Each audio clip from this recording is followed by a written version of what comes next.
साथियों, आप जानते हैं कि जातिगत जनगणना सबसे पहले अंग्रेजों ने इस देश में कराई थी और उसके पीछे उनका बड़ा स्पष्ट उद्देश्य था कि जाति के नाम पर इस देश में एक संघर्ष किया जाए, संघर्ष कराया जाए, जातियों के मुद्दे पर वो लोग आमने सामने संघर्ष करें, जिससे कि अंग्रेजी शासन को मजबूती मिलती।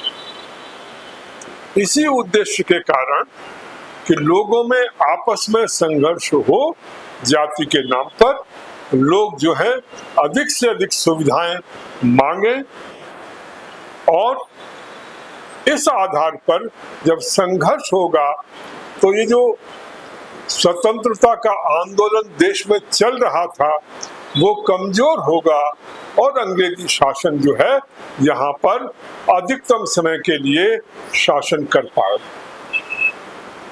इस उद्देश्य के साथ जातिगत जनगणना हुई थी और उसका बड़ा अजीब सा तरीका उन्होंने निकाला था। वो उन्होंने कुछ लोगों को बुलवाया था साइंस के नाम पर, एंथ्रोपोलॉजी के नाम पर। वो किसी का सिर नापते थे, किसी की नाक नापते थे, किसी का चेहरा नापते थे और उनकी लंबाई चौड़ाई, आंखें कैसी हैं, ये कैसा है, उसके आधार पर उनका वर्गीकरण करते थे कि ये आर्यन है, ये द्रविडियन है, ये लोअर कास्ट है, ये अपर कास्ट है।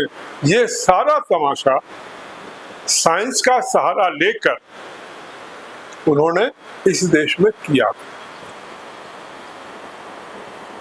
और ये सही है कि उसके कारण वो जो जनगणना हुई, जातिगत जनगणना, उसके कारण देश में काफी कुछ बदला, संघर्ष हुआ। बहुत से लोग अंग्रेजों के साथ खड़े हो गए सुविधाएं लेने के लिए कि हमें सुविधाएं मिलनी चाहिए। बहुत से लोग अपने ही लोगों का विरोध कर रहे थे कि इनके पास संसाधन ज्यादा हैं, इसलिए इनका विरोध करना चाहिए और ये तमाशा जो है वो चलता रहा। इसी ढंग की राजनीति आगे चलकर B.R. अम्बेडकर उन्होंने भी खेली। पंत जब से देश आजाद हुआ था, स्वतंत्र हुआ था, तब से एक निर्णय लिया गया था सरकारों के द्वारा कि वो जातिगत जनगणना नहीं कराएंगे। कांग्रेस पार्टी के नेताओं का भी इसी ढंग का निश्चय था। उनके ऊपर काफी प्रेशर आया बहुत से ग्रुपों का कि जातिगत जनगणना होनी चाहिए और वो हमेशा विरोध करते रहे और जातिगत जनगणना नहीं हुई। जनसंघ और बीजेपी या दूसरे जो लोग थे वो भी इसको लेकर के विरोध करते रहे और उन्होंने भी इस जातिगत जनगणना का विरोध किया। बीच में एक बार कांग्रेस पार्टी का मन बना तो बीजेपी ने विरोध किया, जिसके कारण से वो वहीं रुक गया। पर इस बार मैं देख रहा हूं कि स्थितियां बिल्कुल बदली।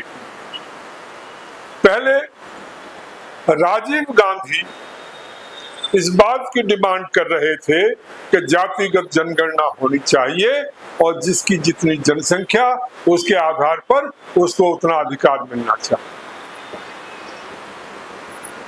अब पता नहीं वो इसको कैसे लागू करते, मेरी आज तक समझ में नहीं आया। देश में एक प्राइम मिनिस्टर होता है, क्या वो सभी जातियों से इतने प्राइम मिनिस्टर बना देते? ऐसा हो नहीं सकता। आप किसी एक ग्रुप से ही बनाओगे, परंतु ये चलाया जा रहा है, अब भी चलाया जा रहा है और बहुत से लोग उसको मान भी रहे। परंतु आश्चर्य ये होता है, बीजेपी लगातार इस बात का विरोध कर रही थी। ऐसा नहीं कि वो जातिगत जो एक पॉलिटिक्स है वो नहीं करती थी, वो लगातार पॉलिटिक्स कर रहे थे। कभी ओबीसी को इसमें आरक्षण देना, कभी किसी को एससी में आरक्षण देना, कभी एसटी में किसी को मिला देना। लगातार वो इस ढंग की जातिगत जो आरक्षण के नाम पर जाति के आधार पर राजनीति कर रहे थे। परंतु फिर भी जनगणना का वो विरोध कर रहे थे। परंतु अचानक क्या हुआ उनको, उन्हें एकदम जातिगत जनगणना जो है इतनी अच्छी क्यों लगने लगी? राहुल गांधी का वो जो उन्होंने बोला था वो क्यों अच्छा लगने लगा? वैसे राहुल गांधी ने एक बार बोला था कि देखो इनको करानी पड़ेगी, ये कराएंगे, ये मैं गारंटी से कहता हूं। और वही हुआ। रातों रात उनके दिमाग बदल गए, रातों रात उनके तर्क बदल गए, रातों रात उनका पूरा सिस्टम बदल गया। जो कल विरोध कर रहे थे वो आज पक्ष में आके खड़े हो गए, और जो विरोध में आर्गुमेंट दे रहे थे, राहुल गांधी को पप्पू कह रहे थे यदि वो कुछ कह रहा था, आज वही पप्पू का काम ये बीजेपी कर रही है। दुर्भाग्य इस देश का कि राजनीति के नाम पर, वोटों के नाम पर ये सारी पार्टियों जो है इधर से उधर हो जाती हैं। किसी का कोई एक स्थायी कि भाई इस ढंग की हमारी राजनीति है, हम इस ढंग की राजनीति करेंगे, ऐसा कुछ नहीं है। यही लोग थे जिन्होंने नारा लगाया था बीजेपी वालों ने कि बटोगे तो कटोगे, जाति के आधार पर मत वोट करना, ये मत करना, वो मत करना, और उसका फायदा लेकर के अब फिर जातिगत राजनीति करने लगे। इससे इनको क्या फायदा होगा ये तो मैं नहीं जानता, परंतु इससे एक बात निश्चित है, देश कमजोर होगा। लोग जाति के आधार पर आपस में लड़ेंगे, झगड़ेंगे, विवाद करेंगे, अधिक से अधिक लोग अधिकार मांगेंगे, अधिक से अधिक नौकरियां मांगेंगे, अधिक से अधिक रिजर्वेशन मांगेंगे, और इस प्रोसेस में जो कमजोर लोग हैं, जो कमजोर जातियां हैं, जिनके पास जनसंख्या नहीं है, उनके साथ कोई नहीं खड़ा होगा, और जिनके साथ जनसंख्या होगी उनके साथ सभी लोग खड़े हुए दिखाई देंगे। और इस प्रकार से इस आधार पर इस देश में पुनः संघर्ष होगा, आपस में खून खराबा होगा, आपस में मन मुटाव होगा, और ये देश को अल्टीमेटली कमजोर करेगा, हिंदू समाज को भी कमजोर करेगा। पर न जाने क्या बीजेपी को सूझी है, क्या उनकी समझ में आया है।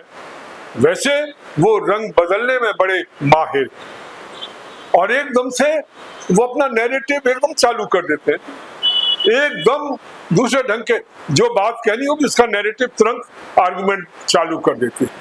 इस मामले में वो बहुत चालाक है, समझदार है, उनके पास पैसा है, अपने लोगों को उसी ढंग से निर्देश दे देते हैं, और वो जो है पूरे हिंदुस्तान में उसी एक ढंग का नैरेटिव जो है वो चालू होने लगता। कुछ दिनों पहले मैं देख रहा था, इन्हीं के लोग लिख रहे थे, तो देखिए जी इससे हम मुसलमानों की जो जातियां हैं उनकी भी जनगणना कर लें। क्या बेवकूफी की बात कर रहे हैं। न तो वो अपनी जाति जनगणना कराएंगे, न वो इस बात के लिए तैयार है। हाँ, आप हिंदुओं की जरूर करा दोगे और हिंदुओं को आपस में लड़वा दोगे, हिंदुओं को कमजोर करा दोगे। अरे करना है तो कर लो ना, आपको किसने मना किया था उनकी जनगणना करने के लिए। परंतु ये स्थिति चल रही है जो कि बहुत ही खतरनाक है, और इसमें बीजेपी कांग्रेस दोनों एक जैसी राजनीति इस देश में चल रहे हैं। साथियों, इस वीडियो को लाइक करिए, सब्सक्राइब करिए, कमेंट्स करिए, और आपकी क्या ओपिनियन इस विषय में उसके बारे में। साथ में QR कोड लगा हुआ है राष्ट्रवान पार्टी के लिए, जिससे कि हम समाज की सेवा कर पाएं, हिंदू समाज के मुद्दे उठा पाएं,